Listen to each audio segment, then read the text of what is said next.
नमस्कार, मैं प्रभाकर निराला, L24 news में आपका स्वागत है। नीतीश कुमार ने एक बार फिर से बिहार के मुख्यमंत्री पद की शपथ ले ली है।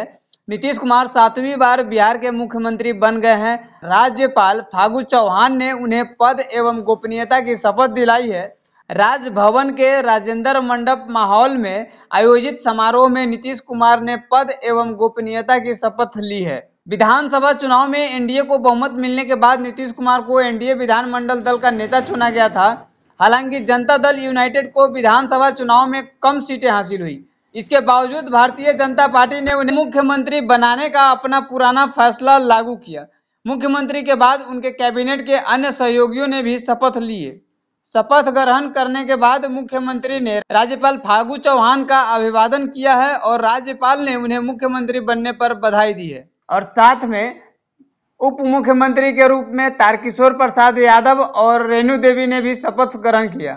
इनके अलावा संतोष कुमार सुमन ने ली मंत्री पद की शपथ। पूर्व सीएम जीतन राम मांझी के बेटे हैं संतोष। हम पार्टी से विधान परिषद के सदस्य हैं संतोष। इनके अलावा मुकेश सहनी ने ली मंत्री पद की शपथ। वीआईपी पार्टी के अध्यक्ष हैं मुकेश सहनी। सिमरी बख्तियारपुर से चुनाव हार गए थे। इनके अलावा मंगल पांडे ने ली मंत्री पद की शपथ। पिछली सरकार में स्वास्थ्य मंत्री थे। बिहार बीजेपी के 2 बार रह चुके हैं अध्यक्ष। अमरेंद्र प्रताप सिंह ने ली मंत्री पद की शपथ। आरा से बीजेपी के विधायक हैं अमरेंद्र प्रताप सिंह। रामप्रीत पासवान ने ली मंत्री पद की शपथ। मधुबनी के राजनगर से विधायक हैं रामप्रीत पासवान।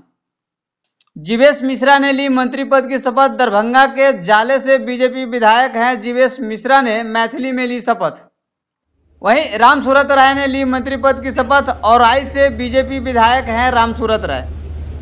तो इसके साथ ही पूरे बिहार में जश्न का माहौल है और खास करके बेतिया की रेणु देवी के उप मुख्यमंत्री के रूप में जगह मिलने के बाद चंपारण के लोगों में काफ़ी उत्साह नज़र आ रहा है और खासकर उनके जो ज़्यादा करीबी हैं, आइए उनसे मिलते हैं।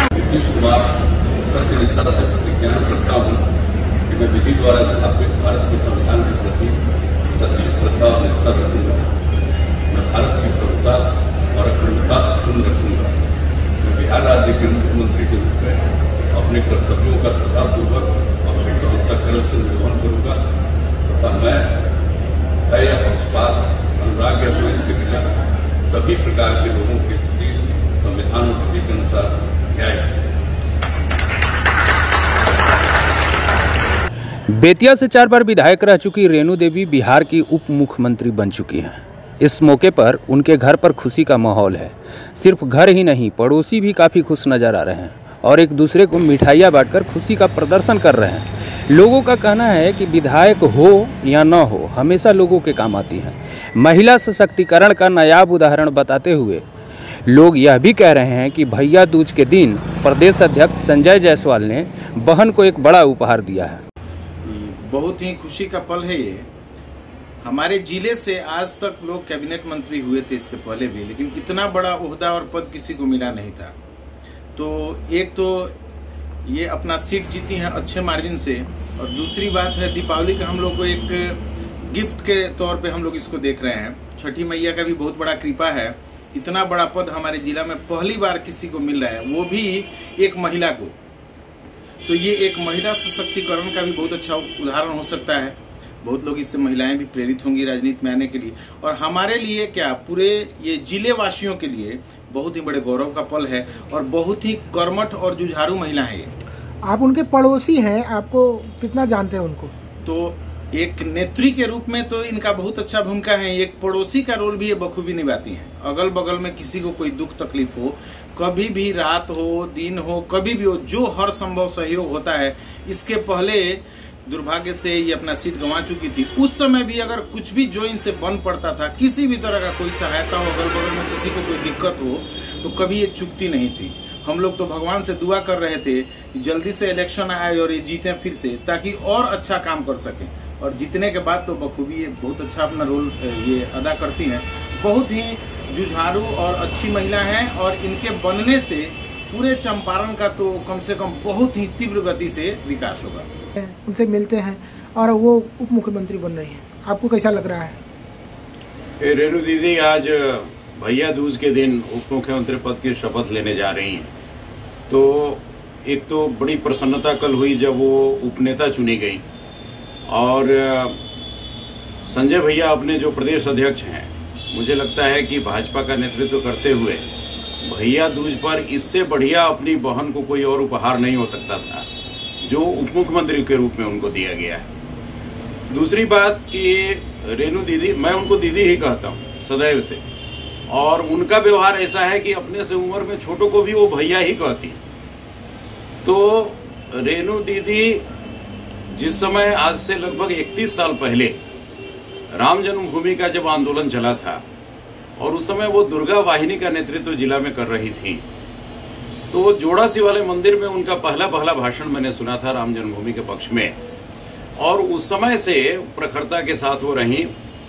चुनाव लड़ना, विजय हासिल करना, ये तो उनके लिए लगता है कि मतलब एक बार नहीं, उन्होंने 5-5 बार यहां से विधायक का चुनाव जीता है। पहली बार के चुनाव में दुर्भाग्य से विधानसभा का गठन ही नहीं हो पाया और विधानसभा भंग हो गई थी, लेकिन उसके बाद ये चौथी बार है जब वो यहां से विधायक हुई हैं, और हर बार उन्होंने जीत के अंतर को और मत के प्रतिशत को बढ़ाया है।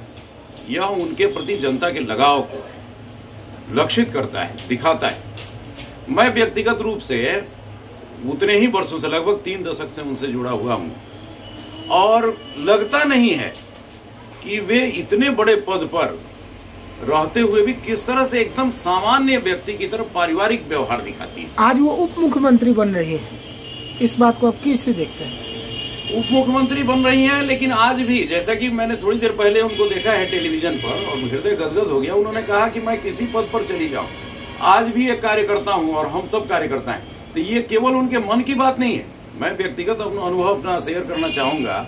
जिस समय वो संस्कृति मंत्री थी और एक बार मुझे अपने व्यक्तिगत कार्य से पटना जाना पड़ा था, उनके निवास पर मैं गया था और उनके यहाँ भोजन बनाने वाले लोग थे जो भोजन बना सकते थे, लेकिन उन्होंने अपने हाथ से सब्जी काट करके और चूल्हे पर भोजन बना करके और खिलाया। मैंने कहा भी कि दीदी आप बहुत बड़े पद पर हैं, ये काम अब आपके नौकर चाकर का है। उन्होंने जो बात कही थी आज भी मुझे याद आता है।